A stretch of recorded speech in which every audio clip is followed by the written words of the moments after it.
Pozdrav svima, Bojkez ovdje. Danas ću vam pokazati kako da stavite jedno ime na vaš YouTube account. Dobio sam par pitanja na stranici zašto neće mi stavi jedno ime, kako da stavim da bude samo jedno, neću 1, 2 i tako to. I sada, pošto ja sam držao, kad sam menio ime, meni je bilo ovako. Ove 2 zvezdice i ovo.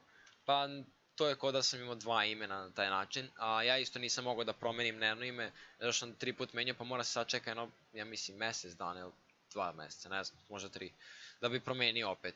I onda sam ja obrisao ovo kasnije i pošto nije telo, kad stisnem potvrdi da bude samo jedno ime, stavite znak interpunkcije tačku, na primjer, i stisnete potvrdi i uspeće vam. Znači imat ćete samo jedno ime, tačka se neće vidjeti. Ja sad ne mogu da promenim jer sam promenio 3 puta i do ko zna kada neću moći da menjam ime.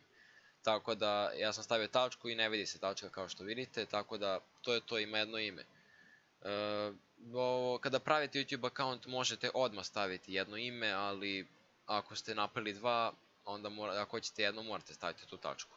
Mada ne znam, možda su oni to i promenili, više ne mora, ali mislim da i dalje mora staviti tačka, ona se neće vidjeti i to je to.